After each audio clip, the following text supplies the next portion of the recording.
Hey there, my name is Przemek and this is the review of split album by Autumn Tears and Zeresh, Widowing Possessing. This is quite an unusual design of this album because it has, let me show you, two covers. This is Autumn Tears cover, this is Zeresh cover. You can choose which one you like better. This is also let me show you, when you unfold it, a poster on one side and the lyrics and credits on the other. This is Autumn Tears and Zeresh.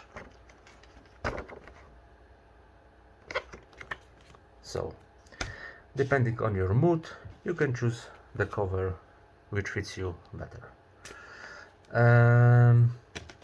Autumn Tears is American neoclassical, active for around 25 years, collective led by Ted Tringo. And let's focus on the part of the split first. Let's start with the intro. It's called The Stigma of Serenity, and it reminds me of some old fantasy video games, like for example Heroes of Might and Magic. But as I said, this is just intro.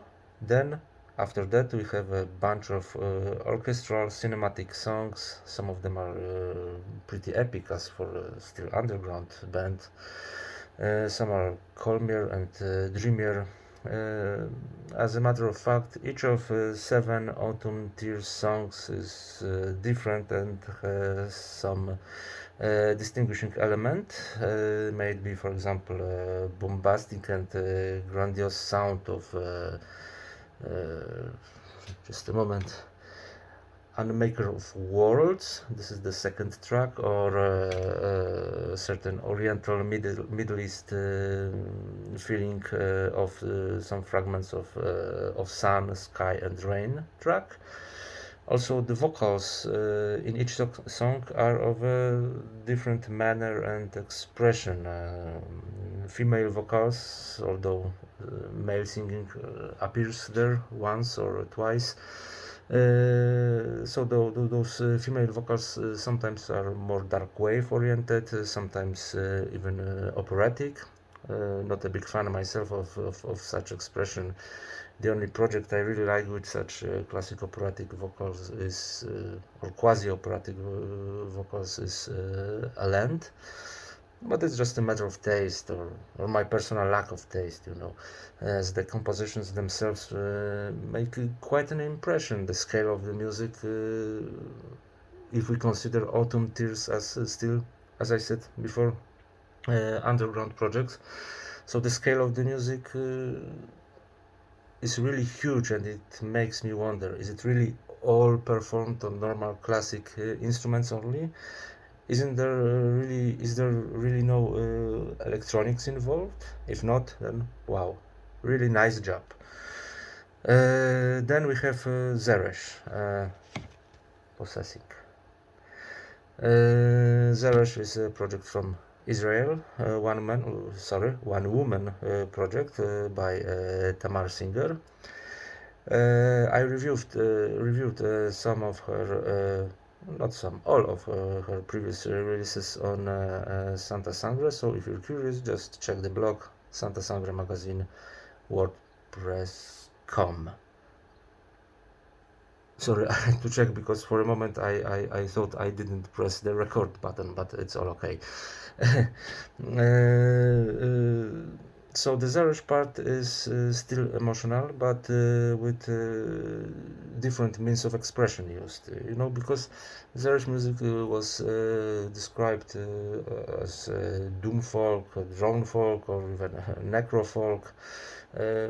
Yeah, it's just a girl with a guitar and some drone backgrounds. Zeresh part is more intimate and down to earth when compared to Autumn Tears songs. It's like you have a beautiful, fantastic dream, full of color dream, and suddenly you wake up, look outside the window, and see a cold gray November aura. This is this when one part of the split ends and the other begins. The Zeresh part begins. So you wake up and you realize that you have to deal with the mundane problems, that you're not a king but some unemployed average guy. You're not married to a beautiful princess, but you have a huge mortgage and a wife who wants to divorce you and leave you for some younger fellow. No, it's not my biography.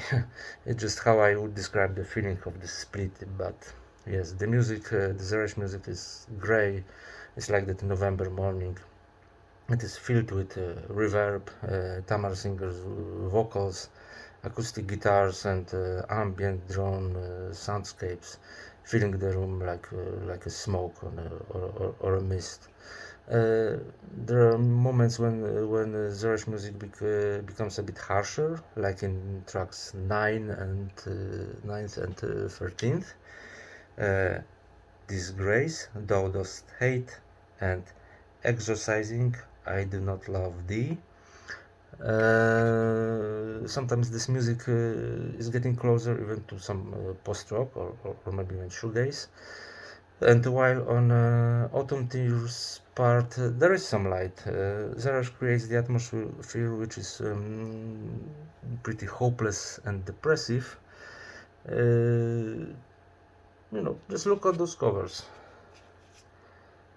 Autumn Tears, like a cover of some young adult fantasy novel, while Zeresh is like a contemporary horror.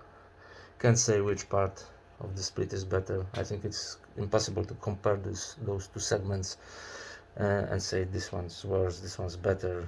Just one thing for sure, both are complement each other totally. One small final remark. I know it's because of the personal connections and relationships, but I find it still pretty funny that to see that in the making of this Magic and Fragile album, his tiny contribution had Michael from Cadaver, one of the sickest and craziest power electronic noise projects out there. Just a fun fact at the end. So thanks for watching, and see you soon.